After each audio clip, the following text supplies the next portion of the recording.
வணக்கம் அன்பர்களே, இது தகவல் சாளரம்.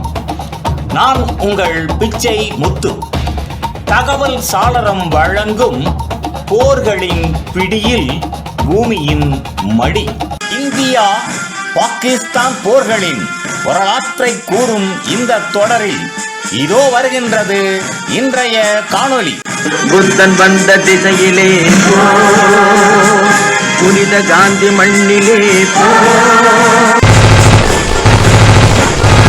சிம்லா ஒப்பந்தம் புதிய விதிமுறை. 1971ஆம் ஆண்டு போர் தெற்கு ஆசிய அரசியலை அதிர வைத்தது. ஒரு நாடு உடைந்தது, ஒரு புதிய தேசம் பிறந்தது. ஆனால் ஒரு கேள்வி மட்டும் முன்னால் நின்றது, இனி என்ன?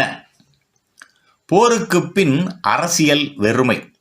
1971 டிசம்பருக்கு பிறகு இந்தியா பாகிஸ்தான் உறவு மிக கடுமையான நிலையில் இருந்தது. பாகிஸ்தான் நாட்டிற்கு பெரும் இராணுவ தோல்வி, இந்தியாவிற்கு வரலாற்று சிறப்பு மிகுந்த வெற்றி. அதே நேரத்தில் இந்த வெற்றியின் பின்னால் ஒரு பொறுப்பும் இருந்தது. போர் முடிந்தபின் அமைதி எப்படி கட்டமைக்கப்படும்? சிம்லா மலை நகரில் சந்திப்பு. 1972 ஜூலை இந்திய பிரதமர் இந்திரா காந்தி மற்றும் பாகிஸ்தான் அதிபர் ஜுல்ஃபிகர் அலி புட்டோ இருவரும் சிம்லா என்ற மலை நகரில் சந்தித்தனர். இது ஒரு சாதாரண சந்திப்பு அல்ல, இது போருக்கு பிந்தைய தெற்கு ஆசிய அரசியலின் வடிவமைப்பு. ஒப்பந்தத்தின் மைய கருத்து. சிம்லா ஒப்பந்தம் ஒரு விஷயத்தை தெளிவாக சொன்னது.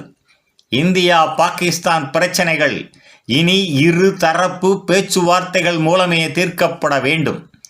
இதன் பொருள் வெளிநாட்டு நடுவர்கள் கிடையாது, ஐநா போன்ற அமைப்புகள் இல்லை, நேரடி உரையாடல் மட்டுமே. இந்த விதி இந்தியாவின் முக்கிய அரசியல் வெற்றி.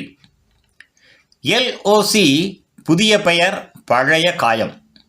சிம்லா ஒப்பந்தத்தின் கீழ் சீஸ்ஃபயர் லைன் புதிய பெயரை பெற்றது.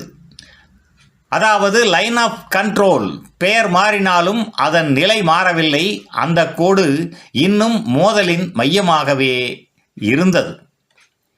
போர்க்கைதிகள் ஒரு மனித சோதனை. 1971ஆம் ஆண்டு போரில் இந்தியா 93,000 பாகிஸ்தான் படை வீரர்களை கைதிகளாக பிடித்திருந்தது. இது ஒரு மனிதாபிமான சவால். சிம்லா ஒப்பந்தம் இந்த கைதிகளின் விடுதலையை ஒரு அரசியல் கருவியாக மாற்றியது. இறுதியில் இந்தியா அவர்களை விடுவித்தது. அது ஒரு வலுவான நாட்டின் நம்பிக்கையான செயல். பாகிஸ்தானின் புதிய பாதை. இந்த ஒப்பந்தம் பாகிஸ்தானுக்கு ஒரு புதிய திசையை தந்தது. இராணுவ ஆட்சி பின்னடைந்தது, சிவில் அரசியல் அங்கே முன்னே வந்தது. பூட்டோ ஒரு புதிய பாகிஸ்தானை உருவாக்க முயன்றார். சிம்லா அமைதி அல்லது இடைநிறுத்தம். சிம்லா ஒப்பந்தம் போரை தடுத்தது, ஆனால் பகையை முடிக்கவில்லை. கட்டமைப்பை தந்தது, ஆனால் நம்பிக்கையை முழுமையாக உருவாக்கவில்லை. இது ஒரு இடைநிறுத்த அமைதியே. நிறைவாக, சிம்லா ஒப்பந்தம் இந்தியா பாகிஸ்தான் உறவின் ஒரு புதிய அத்தியாயம். போர் முடிந்தது, ஆனால் மோதல் இல்லை என்று யாரும் சொல்ல முடியாது.